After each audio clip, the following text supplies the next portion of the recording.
रात के करीब 2 बजे थे। मुझे नींद नहीं आ रही थी और मैं मजबूर होकर अपनी बहन के कमरे में गया ताकि मैं अपनी बहन को उठाकर उससे बात कर सकूं। मैं इस कमरे में आया तो हल्की सी रोशनी वाली लाइट चल रही थी।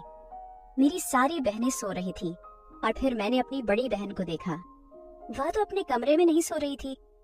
मैं बड़ा हैरान हुआ कि मेरी बड़ी बहन इतनी रात को कहाँ जा सकती है। मैं बाहर आंगन में आया। बाथरूम बाहर आंगन में बना हुआ था। बाथरूम के करीब आया तो मुझे हल्की सी फुसफुसाने की आवाजें आ रही थी। मैंने बाथरूम के करीब से आकर सुना तो वह मेरी बहन की आवाज थी जो किसी को कह रही थी, जल्दी करो वरना कोई आ ना जाए। और कोई लड़का बोल रहा था, रात के 2 बजे कौन आ सकता है, तुम परेशान ना हो। मैं यह सब सुन के चौंक गया। फिर मैं बाथरूम का कोई सुराग ढूंढने लगा ताकि मैं अंदर उन दोनों को देख सकूं कि आखिर अंदर चल क्या रहा था। फिर बाथरूम के रोशनदान से जब मैंने अंदर देखा तो वह दोनों एक दूसरे को सुकून दे रहे थे। वह लड़का हमारे ही मोहल्ले का था जो मेरी बड़ी बहन को सुकून दे रहा था। मुझे काफी गुस्सा भी आया और मैं परेशान भी हुआ कि क्या करूं। फिर मेरे दिमाग में एक तरकीब आई। मैं वापस बाथरूम के मेन दरवाजे पर आया और मैंने हल्के से कहा, पूजा, मुझे पता है तुम अंदर हो और तुम्हारे साथ कोई और भी है, और मुझे यह भी पता है कि तुम लोग अंदर क्या कर रहे हो। तुम दोनों की भलाई इसी में है कि धीरे से दरवाजा खोलो और बाहर आ जाओ। घर में कोई शोर सुन के जाग न जाए, और शोर मत करना। मेरी बड़ी बहन के अंदर से आवाज आई, भाई आप गलत फहमी में हैं। मैं वॉशरूम में हूँ, आप क्यों आए हैं, जाएं। अब मैंने कहा, नहीं, मुझे झूठ बोलने की जरूरत नहीं है। मैंने देख लिया है, ये रोहित है, वही लड़का आवारा। उसी के साथ तुम रंगरलियां मनाती रहती थी। तुम्हारी भलाई इसी में है कि दरवाजा खोलो, वरना मैं मम्मी और पापा को उठाकर आ जाऊंगा। फिर पूजा ने कहा, अच्छा भाई, आपको किसी को उठाकर लाना है। मैं दरवाजा खोल रही हूँ और आप धीरे धीरे आना। पूजा ने दरवाजा खोला। वह लड़का रोहित वहां से भागने की कोशिश करने लगा। मैंने कहा, खबरदार रोहित, जो तुम यहाँ से हिले भी। वह भी रुका रहा और मेरी बहन भी। फिर मैंने बहन पर झूठ मूठ का गुस्सा किया। मुझे खैर पहले ही शक था अपनी बहन पर कि शायद वह इस तरह के किसी काम में मिली हुई है, लेकिन आज मैंने रंग रंगे हाथों से देख लिया था। उसके पास मुहने का कोई चारा तो नहीं था। फिर मैंने कहा, यह कब से चल रहा था? तो दोनों ने बीच में कुछ कहा। फिर मैंने अपनी बहन से कहा, तुम तो बड़ी कहती थी कि अपने पति से बहुत प्यार करती हो, इसीलिए मैं दूसरी शादी नहीं कर सकती, पर यह काम तो तुम बड़े शौक से कर रही हो। फिर मेरी बहन मुझसे कहने लगी, समीर, जो कुछ भी हुआ अनजाने में हुआ, मेरी इसमें कोई गलती नहीं है। मुझे माफ कर दो और यहाँ से चले जाओ। मैंने कहा, नहीं, आज तुम थाई हो, मैं इतनी आसानी से तुम्हें नहीं छोड़ूंगा। फिर उसने कहा, समीर, तुम क्या चाहते हो? खुदा का वास्ता है, मुझे जाने दो। मम्मी और पापा को पता चल गया कि मैं रोहित के साथ थी तो वह तो मुझे जान से ही मार डालेंगे। प्लीज मेरे साथ ऐसा जुल्म मत करो, मेरी इज्जत रख लो। फिर मैंने कहा, अच्छा, तुम रोहित को भगाओ, मैं तुमसे अकेले में बात करना चाहता हूँ। शायद रोहित पहले से ही बहुत डरा हुआ था और ये सुनते ही बाहर चला गया। उसने मेरी बात भी नहीं सुनी और फिर मैंने अपनी बहन को पकड़ लिया। मैंने कहा, जो तुम यह काम इसके साथ कर रही थी, चलो बाथरूम के अंदर मेरे साथ भी करो। वह कहने लगी, नहीं भाई, मैं आपके साथ नहीं कर सकती। मैंने कहा, तुम्हें करना पड़ेगा, वरना मैं मम्मी और पापा को उठाकर ले आऊंगा। फिर मेरी बड़ी बहन मुझसे कहने लगी, समीर, शर्म करो, मैं तुम्हारी बड़ी बहन हूँ, तुम मुझसे छोटे हो। मैंने कहा, कुछ नहीं होता, इस वक्त मेरा दिमाग बहुत खराब है। वैसे भी मुझे तुम्हारी जरूरत थी, मैं तुम्हें उठाने ही आया था। ये तो अच्छा हुआ कि मुझे तुम इस हालत में मिल गई हो। अब मैं नहीं जाऊंगा, खुद को बिना सुकून दिलवाए।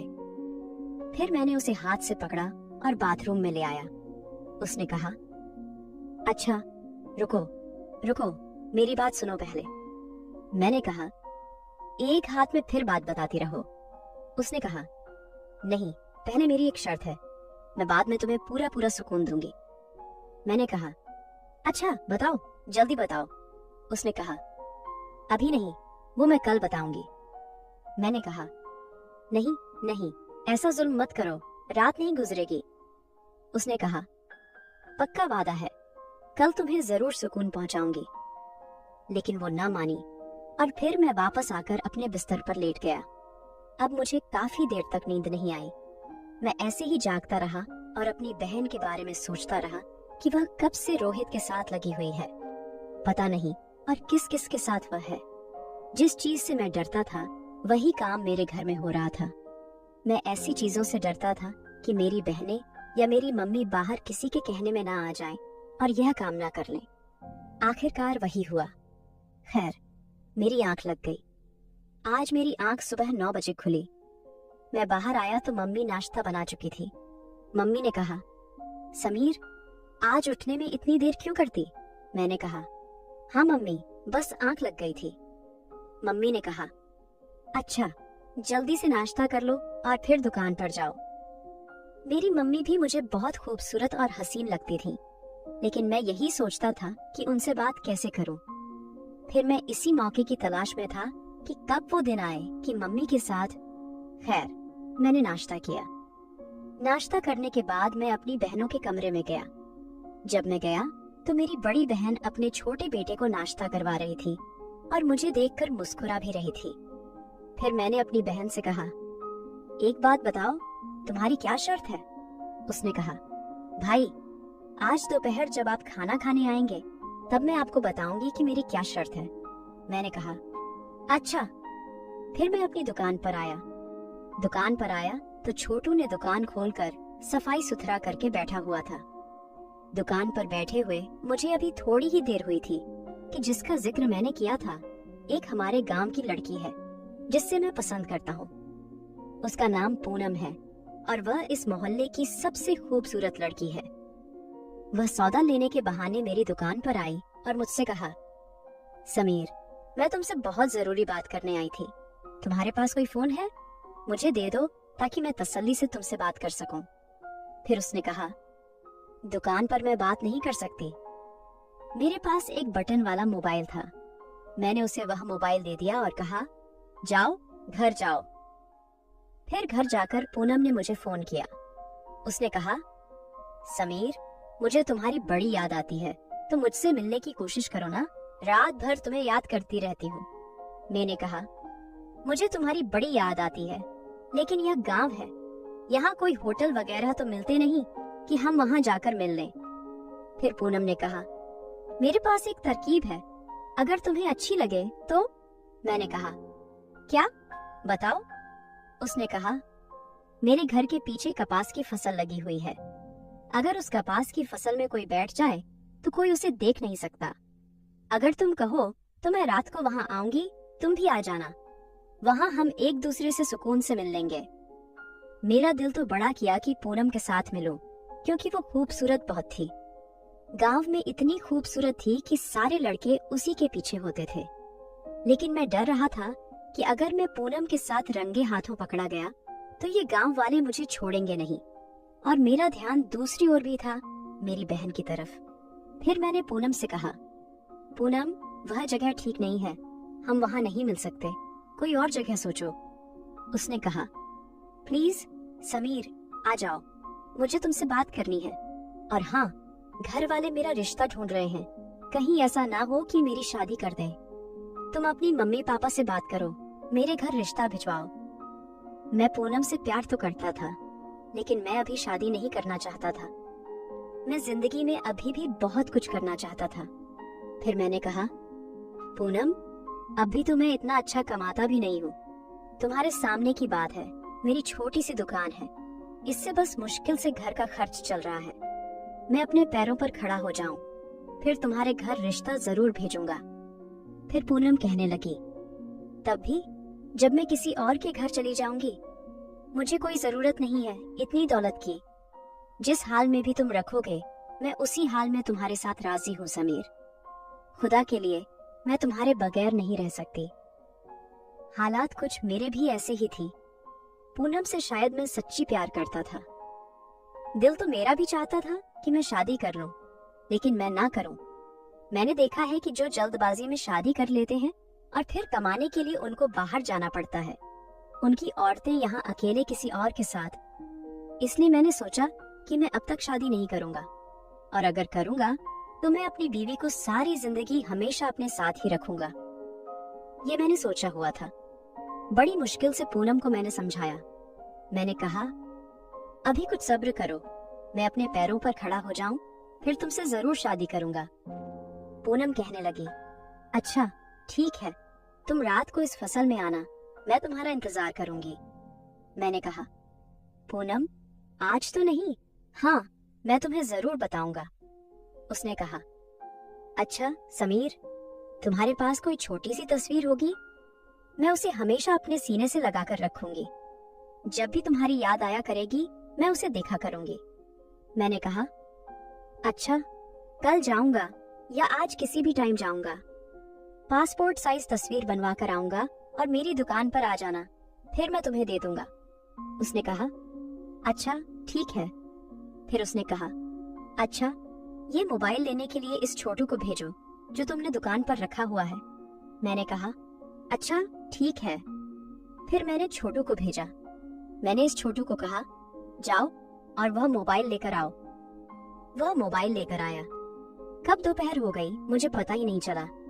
फिर मैंने कहा, छोटे आज तुम घर जाने मत जाना, मैं खुद ही घर जाकर खाना खाऊंगा। उसने कहा, अच्छा ठीक है। अब दोपहर का 1 बज रहा था। मैं खाने के बहाने घर चला गया। घर आया तो मम्मी अभी तक खाना नहीं बना पाई थी। उन्होंने कहा, समीर आज तुम खाना लेने घर आए हो, इसके लिए छोटू को भेज देते। मैंने कहा, हाँ वह छोटू जरा काम में बिजी था, इसलिए मैं खुद आया हूँ। उन्होंने कहा, अभी तो खाना नहीं बनाया, अच्छा तुम बैठ जाओ। फिर मैं अपनी बहन के कमरे में गया। मेरी 2 छोटी बहनें शायद किसी के घर गई हुई थी, वह भी नहीं थी। मेरी बड़ी बहन अकेले बैठी हुई थी। मैंने पूछा, हाँ क्या शर्त है तुम्हारी, तुमने बताया ही नहीं। उसने कहा, भाई मैं एक बंदे को पसंद करती हूँ। मैंने कहा, हाँ मुझे पता है, रोहित को। उसने कहा, नहीं रोहित को नहीं, वह कोई और है। फिर मैंने कहा, पूजा तुम रात रोहित के साथ ये काम क्यों करवा रही थी, अगर उसे पसंद नहीं करती? उसने कहा, भाई वह तो मेरी जरूरत पूरी करता है, मैं उससे मना भी नहीं कर पाई इसलिए। फिर मैंने कहा, पूजा यह गलत बात है, अगर तुम उसे प्यार नहीं करती तो उसे अपने करीब क्यों आने दिया? उसने कहा, छोड़ो भाई, मैं इस बारे में डिस्कस नहीं करना चाहती। मैं तुम्हें यह बता रही थी कि मैं एक लड़के को पसंद करती हूँ और मैं उससे शादी करना चाहती हूँ। तो मैंने कहा, तुम मुझे क्यों बता रही हो, तुम ये बात मम्मी और पापा को बताओ। उसने कहा, मम्मी पापा यह बात मानेंगे नहीं, इसलिए तुम्हें बता रही हूँ। मैंने कहा, कौन है वह? हमारे घर के सामने वाली जगह पर एक घर बन रहा था, उसमें शायद मजदूर काम कर रहे थे। एक लड़का उसमें था जो दिखने में स्मार्ट और खूबसूरत सा था। मेरी बहन ने कहा, उस लड़के को मैं पसंद करती हूँ, वो भी मुझसे रात को मिलने आता है, पिछली रात भी वो आया था। मैं बड़ा हैरान हुआ कि मेरे घर में चल क्या रहा है। मैंने कहा, अच्छा। फिर उसने कहा, मैं उससे शादी करना चाहती हूँ, लेकिन वो लड़का बहुत गरीब घर का है। तो मेरे मम्मी और पापा तो मानने के लिए बिल्कुल नहीं होंगे, इसलिए तुम मम्मी और पापा से बात करो, मेरी शादी इस लड़के से करवा दो, मुझे वह लड़का बहुत अच्छा लगता है। मैंने कहा, पूजा खबरदार, तुम यह सोच भी कैसे सकती हो? उसने कहा, भाई आप मेरा यह काम कर दें, आप यकीन करें, जो आपको सुकून दूंगी वह सारी जिंदगी याद रखेंगे। जिस अंदाज से उसने बोला था, मैं उसको मना ना कर पाया। मैंने कहा, अच्छा मैं बात करता हूँ। उसने कहा, नहीं भाई, पहले बात करो, बाद में तुम्हारा काम करूंगी। मैंने कहा, नहीं पूजा, ये काम बहुत मुश्किल है, इसमें बहुत टाइम लगेगा, प्लीज आज रात मुझे सुकून दे दो। उसने कहा, नहीं भाई, आज रात तो मैंने उस लड़के से वादा किया हुआ है, मैं उसको मिलूंगी और उसको मैं सुकून दूंगी, आज मुश्किल है। मैंने कहा, पूजा क्या हो गया है तुम्हें, ये मुझसे कैसी बातें कर रही हो, मैं तुम्हारा बड़ा भाई हूँ। उसने कहा, हाँ, बड़े भाई हो और अब मेरे सारे राज भी जान गए हो, इसलिए तुम्हें बता रही हूँ। मैंने फिर कहा, अच्छा पूजा, कोई बात नहीं, इसको आज मना कर दो। आज तुम मुझे सुकून दो, पहले थोड़ा सा दो, एक हद तक दो, लेकिन आज दे दो। फिर मैं कल तुम्हारे सामने मम्मी और पापा से बात करूंगा, लेकिन तरीके से। हम डायरेक्ट ये नहीं बोलेंगे कि फलां लड़का है। मैं मम्मी और पापा को बिठाऊंगा और उनसे कहूंगा कि आप मेरी बड़ी बहन की शादी कर दें, और फिर मैं किसी अच्छे तरीके से चक्कर चलाऊंगा ताकि तुम्हारी शादी उस पठान से हो जाए।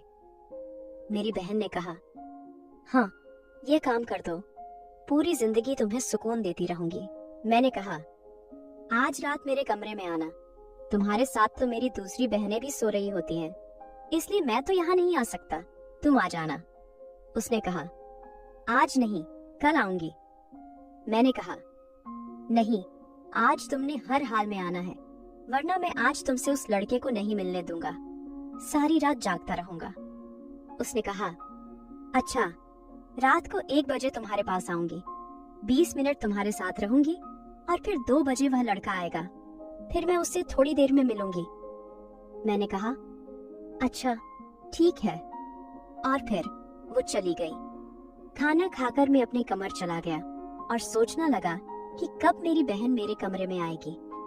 रात के करीब 1 बजे मेरी बहन मेरे कमरे में आ गई। मैंने कमरे का दरवाजा खुला ही छोड़ दिया था। फिर मेरी बहन ने मुझे वो सुकून दिया जिसके लिए मैं कब से तड़प रहा था। करीब आधे घंटे बाद वो बाहर चली गई उस लड़के से मिलने के लिए। मैं आज बहुत खुश था क्योंकि मैं जो चाहता था वो मुझे मिल गया। फिर जैसे तैसे करके मैंने अपने माँ पापा को भी पूजा की शादी के लिए मना लिया। फिर पूजा की शादी हो गई और वो अपने ससुराल चली गई। फिर जब कभी वो घर आती तो हम दोनों साथ में समय बिताते, और कभी कभी मेरा मन करता तो मैं उसे मिलने चला जाता था। फिर कुछ महीनों बाद मैंने एक बड़ी सी दुकान खोल ली जिससे घर का खर्चा कम हो गया।